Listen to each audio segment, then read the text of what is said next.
بسم الله الرحمن الرحيم الحمد لله رب العالمين والصلاة والسلام على رسول الله وعلى آله وصحبه أجمعين.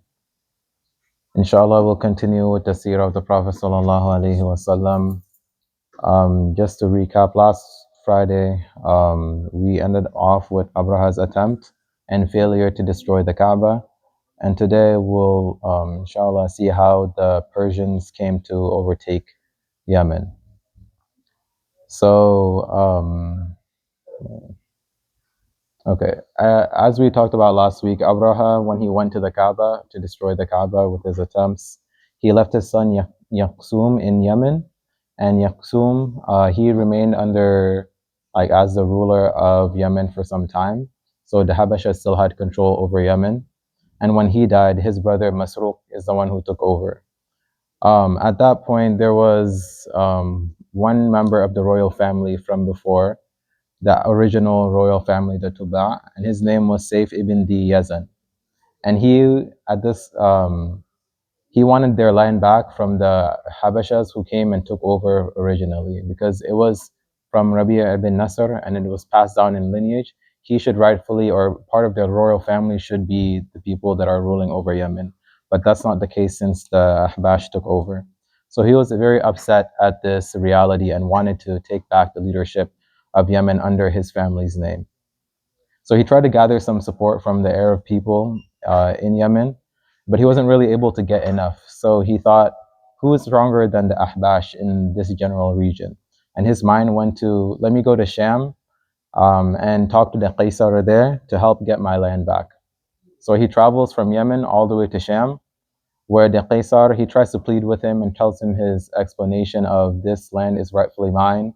Our family should be the one ruling over Yemen.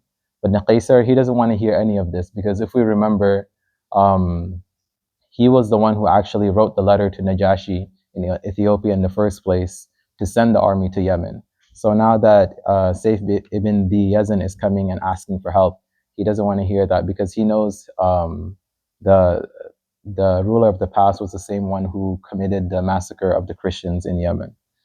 So at this point, Saif, he decides that he wants to get help from another kingdom, and he only wanted help from the Arabs. So he didn't want to leave the Arabian Peninsula. But he had to go, or he decided that he wanted to go to Iraq, where he met with the king Nu'man ibn al-Mundhir, who was also originally Yemeni, but he traveled there and eventually worked his way up and became the king of that land. So for Nu'man, he saw his plight and understood what Saif was going through, and he wanted to help. He was genuinely concerned, but his apprehension was because of the size of the Habashan army. Because as we remember, it was about 70,000 that Najashi had sent from Ethiopia to Yemen. So they were still a pretty strong force. So he told him, I can't really help you. But he gave him a suggestion. He told him, every year I visit the Kisra, who's the leader of the Persian Empire. And at that time, that was the largest empire. So he says, every year I take some of my councilmen and we go to visit the Kisra. And since he's the most powerful, he'd probably be able to help you with your situation. And the Kisra is not like, he wasn't at the same level as all the other kings in that time. He was considered like the king of all the kings. So when the kings would go to him, they had like a high veneration for him and gave him a lot of reverence. So Saif decides this is a good idea. He stays with Nu'man until the period of the time where he was going to visit the Kisra. When people would come to visit the Kisra, he had that great reverence. So how it was in his court area, he would always be behind a curtain, and then he would stand on a throne that was like all encrusted with jewels, and he had a huge crown. It was very heavy, and it's all made out of gold. So he couldn't actually wear it on his head; it would like crack his skull. So what they had to do is they had some gold chains that were hanging from the ceiling, and they were positioned the crown such that his head was just like barely touching it. But that's how much wealth and how much nobility he had. So when people would come to ask him for their problems, the curtains would be open and people would come and plead their cases, basically. And whenever this happened, the first thing that they would do when the curtains are open is that they would all make sujood to the Kisra. But so they reach the Kisra's court, and then the curtains open, and everyone makes sujood, even all the other kings who are coming to the Kisra. Saif, though, he didn't make sujood. He just slightly bowed his head. So noticing this, the Kisra, he burst out in anger, and he's like, "Who is this fool who didn't prostrate to me?" And at this point, Yusuf is kind of trying to save himself, but also kind of trying to be strategic at the same time. He says, "I was sorry." He's like, "Sorry, I was lost in thought of my dire predicament, the situation that I'm going through right now." So at that point, Kisra, he's interested because he's like, everyone who's coming here, they've always made sujood and they know that that's what they do. So he's like, okay, let me hear your story. So he tells him the stories about how the Habashans came, they took over Yemen, how like the land is rightfully his and his family's, and how he needs help, basically an army to go back and fight the Habashans who have power in Yemen. So at this point, the Kisra, he consults his council, his advisors that he had, and he said, "Do you think it's like this is a good idea? This kid just came here. He wants help. We have the forces to be able to help him, but is it a good thing for us?" So the councils, they tell him, "We could, but what's the benefit? Like we send our armies and get people killed, and then what? What's the benefit for us, basically?" So he comes back to Saif and he says, "We cannot help you. We will not send an army with you, but here is 10,000 silver dirhams," which was a lot of money during that time. And the reason he did this was, you might think it's more out of generosity, but it was also because of the prestige and the image that he had to keep in the kingdom, that he was a generous ruler. So he didn't want Saif to leave like empty-handed and then spread the news of, "Oh, I went to the king's court and he couldn't have given me any money or any help or support at all." So once Saif, he got this money, he decided to create a plan to still try to get the Kisra's army and try to get his help. He went into the streets and started throwing the silver dirhams into the crowd. So everyone's coming, they're all picking up the money, and it's like it's causing a big commotion. And once this gets back to the Kisra, he orders the guards to go and basically drag Saif back to his court. So he does that, and now Saif, or they do that, and Saif is brought back to his court. And he says, "What are you doing? I gave you so much money. You could have gone and maybe spent this on, even if you can't sustain an army, maybe you could have done something useful with it." So this is when Saif's plan comes out. He says, because he was trying to touch the greed of the Kisra. Those people, you could buy anything with money, basically. So he tells him, "Why would I have need for these 10,000 silver dirhams, where in my country we have mountains of silver and gold? So this is really like nothing to me," basically, is what he's saying. So at that point now, like the Kisra's ears has perked up. He's like, "Oh, you guys have mountains and mountains of gold. Now we have a reason to go to Yemen, basically." So he meets with his advisors again, and they tell him, "Okay, here's what we're going to do. We're not going to send our own army, but we do have a lot of prisoners that are already on death row, about like 800 of them." So they said, what we'll do is those 800, we'll take those people and make a small army for Saif, and we'll send them off to Yemen. And for them, they're like, it's basically a win-win, because if those people die and they don't end up winning, then we don't have to execute all those prisoners because they're already gone. And if we do win, then we have all the riches that this Saif is claiming to have in Yemen. So he says, okay, that's a good idea. So what he ends up doing is sending those 800 with Saif, and also with them he appointed a very good general commander during that time, whose name was Wuhruz. He was a very keen and smart, like tactical in battle, but he was also known to be like a master archer. Like whatever his target was, he would always hit it, basically. And then he also sent 8 boats from Persia to Yemen to support them. So now they've left Persia and they're traveling towards Yemen, and they'll reach Yemen at the port of Aden. So here, Saif, he unites with the small group of Arabs that he was trying to make a coalition with before. He meets with them, with the Persian army, and Wuhruz as the leader. But at that same time, the Ahbash, they were prepared. They heard the news spreading that Saif was coming with an army to battle. And Masruq, the commander or leader of Yemen, he decided to become like the commander-in-chief, like actually fight in the war himself. So he didn't stay back. He went out and he fought and was in the front lines. And he also rode on an elephant. I guess that's what they like using in their wars and battles. So in the beginning of the battle, Buhruz, he asks, who is the leader of this army? Because to him, he's been in Persia. He doesn't know who Masruq is. So Saif, he points out in the distance who Masruq is, the guy who's basically riding on the elephant. And he points out that he has a red pearl on his forehead between his eyes. It's like part of the battle gear that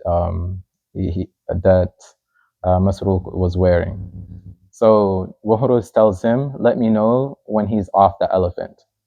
So they keep fighting, they're fighting back and forth. At some point, Saif looks back at Masruq and realizes now he's on a horse instead of the elephant. The elephant is gone, or was taken down. Now he's riding on a horse and still continuing the battle. And then it continues again. The battle is still going on. And then he tells Buhruz that now Masruq has been like basically demoted. Now he's on a mule. And we know like a mule is way slower. For an elephant, it can like move around very quickly. It's very boisterous. For a horse, it's obviously fast. But he tells him now he's on a mule. So Buhruz replies to him. He says, now he's humiliated and now his kingdom will be as well. So what Buhruz, at that time, he was at the very back of the army. Everyone else is fighting. He's their archer, so he's staying back and shooting his arrows. And he shoots from the very back and aiming at Masruq, and he hits him right in between the eyes where the pearl was. So he ends up killing Masruq, and the Persians win the battle. So Saif, he's happy. He's like, now we finally got my land back. We can take the power. But the Persians stab him in the back. And they're like, we have the power now. We have more men than you. And they take control of the empire. And up to this day, the Yemenis, if the Yemenis agree to a contract, wherein like later on there's problems that result from that, they call it Uqda Saif ibn di Yazan. Basically, a contract like this, contract of Saif ibn di Yazan, since he was stabbed in the back by the Persians. So at this point, the Kisra, after they took over Yemen, he appointed a ruler over Yemen whose name was Al-Murzuban.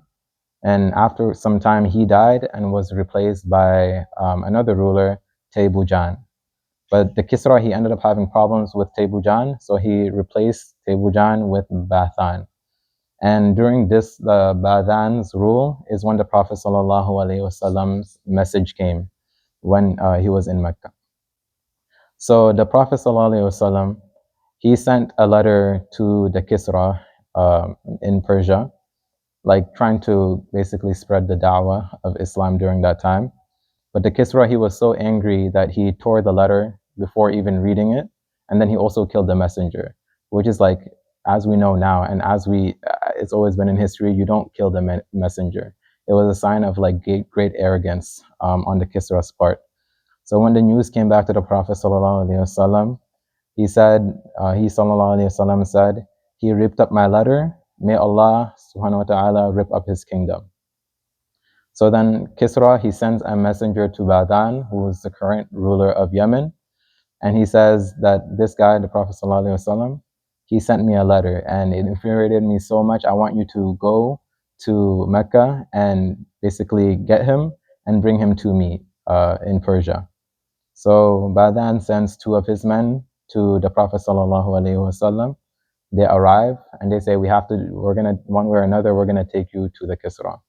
So the Prophet ﷺ said, were you sent by like the Kisra? And they say, yes. The Prophet ﷺ replies, surely Allah subhanahu wa ta'ala has killed the Kisra tonight. So then they're like, how do you know this? And he said, ﷺ says, I get revelation from Allah subhanahu wa ta'ala. And so they end up returning to Badan, and in their mind they're thinking, during that time, if news is spreading from one place to another, maybe it will take like a month. So for the Prophet ﷺ to say like, tonight is when the Kisra has died, for them it was something very unsettling, but they didn't believe it 100%. So they go back to Badan and they tell him basically everything that occurred. And Badan says, let's wait and see if there will be a messenger coming from coming from Persia. So they wait for about 2 weeks, and then a messenger comes, and they try to like determine from when the Kisra died, and trying to like analyze it, what the exact date that the Prophet ﷺ said that Kisra would died. So they end up like after like some talking back and forth, they realize it was the exact date that the Prophet ﷺ said is when the Kisra died. So at that point, the Badan, he sees this as a sign that the Prophet ﷺ came with a true message. So he converts to Islam and becomes Muslim, and then all of the people of Yemen also become Muslim. So then Badan, he remains the ruler in Yemen, and the Prophet ﷺ, he didn't remove him. As we will see later in the seerah, there are instances where the Prophet ﷺ like would come and spread the da'wah, but he wouldn't come and necessarily like change the rulership. So he kept Badan as the ruler of Yemen. And when Badan died, his son Shihr took over. And as we'll see later, there's a man that was known as Al-Aswad Al-Unsi around the end of Prophet ﷺ's life. He was a liar, and he was one of those people who were the minor Dajjals. He ends up killing Shihr, the son of Badan. So one thing we can take out from this specific lesson is that Allah subhanahu wa ta'ala guides with his signs, but the true guidance is only from Allah subhanahu wa ta'ala. Because we know, like the Quraysh, for example, they asked the Prophet sallallahu alaihi wasallam to give them signs. They said, split the moon, and he split the moon right in front of their eyes. And they said, what? This is just magic. But Badan, he just saw this like realization of the Prophet ﷺ saying that the Kisra would die at this day, and he did, and immediately he took that and he became a Muslim. That guidance is from Allah, not from anybody else. So inshallah, we'll continue on Friday, and we'll stop here. Subhanakallahumma bihamdika ashhadu an la ilaha illa anta astaghfiruka wa atubu ilayk.